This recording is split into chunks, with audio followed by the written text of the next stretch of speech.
be trusted. In 2018, NBC incorrectly reported that Trump stayed home at Christmas time, the first U.S. president since 2002 to skip visiting the troops. The news went global, but it wasn't true. The media had jumped the gun. Trump and First Lady Melania left the White House Christmas Day to visit U.S. soldiers in Iraq. On Thanksgiving, Newsweek made a similar error, falsely reporting that Trump was spending the holiday golfing at Mar-a-Lago in Florida.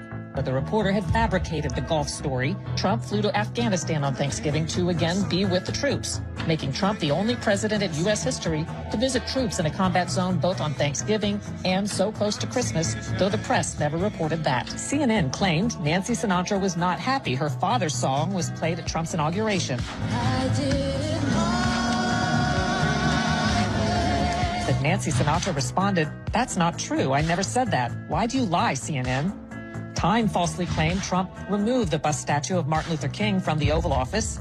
TMZ reported Trump changed Black History Month to African American History Month, but Presidents Obama, Bush, and Clinton had all called it African American History Month. BBC, The Guardian, and others reported that Trump wasn't bothering to listen to a speech by Italy's prime minister since he wasn't wearing translation headphones. Turns out he was wearing a translation earpiece. Newsweek and others reported Poland's first lady refused to shake Trump's hand, but later had to admit she did.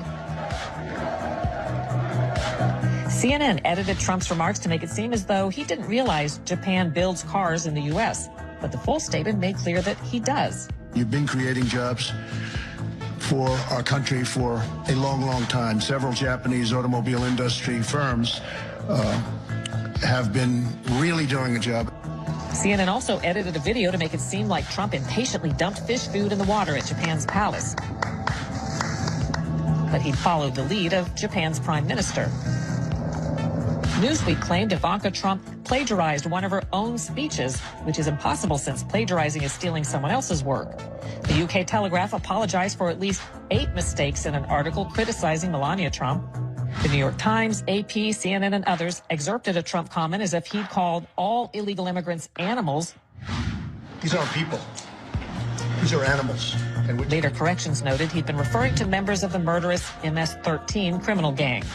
The New York Times Magazine and CNN shared a story showing children illegally brought into the U.S. supposedly in cages, but the article and photos were actually from the Obama administration. Agence France-Presse mistakenly reported that more than 100,000 children brought in by illegal immigrants were being held in detention. That was actually the total number in 2015 under Obama. Time and others showed a crying Honduran child to illustrate Trump separating illegal immigrant parents from children, but the child hadn't been separated from her parents in the U.S. MSNBC falsely claimed Trump banned the Red Cross from visiting the immigrant children. The Red Cross said that wasn't true. MSNBC also falsely claimed that Trump had talked about exterminating Latinos, but later corrected that and apologized.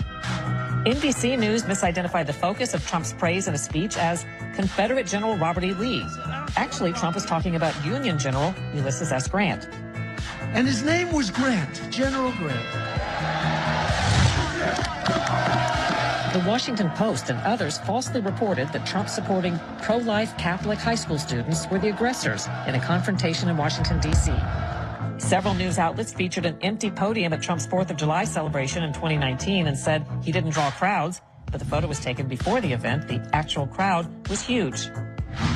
The New York Times and others implied Trump hadn't paid income taxes for 18 years, but the record shows he'd paid a higher rate than Democrats Bernie Sanders and President Obama. Bloomberg and the Wall Street Journal reported special counsel Robert Mueller had subpoenaed Trump's bank records. That wasn't true. Politico falsely reported that Trump owed the Bank of China tens of millions of dollars in a loan coming due as he dealt with China on coronavirus. Not true. MSNBC falsely reported that Trump had loans with Russian co-signers. Slate.com falsely claimed a Russian bank server had been illicitly communicating with Trump Tower. And the New York Times, CNN, MSNBC, and many others falsely reported that the Hunter Biden laptop scandal story was unsubstantiated or Russian disinformation. The New York Times reported that Trump seized on hydroxychloroquine as a miracle cure. Trump never said that. And it may work and it may not work. But if it doesn't work, it's nothing lost by doing it, nothing. CNN and others criticized Trump for tweeting that Alabama would likely be affected by Hurricane Dorian, but official advisories had put Alabama in a projected impacted area. Vox.com tweeted that Trump suggested he'd been a 9/11 first responder. He'd said the opposite. And I was down there also, but I'm not considering myself a first responder. Multiple media falsely claimed Trump was golfing during a U.S. raid that captured the head of ISIS in Syria and that a White House photo of Trump had been staged. But Trump was at the White House. ABC aired video showing what it called a slaughter against Kurds by Turkey after Trump withdrew U.S. troops, but the video was file tape of a training show in the U.S.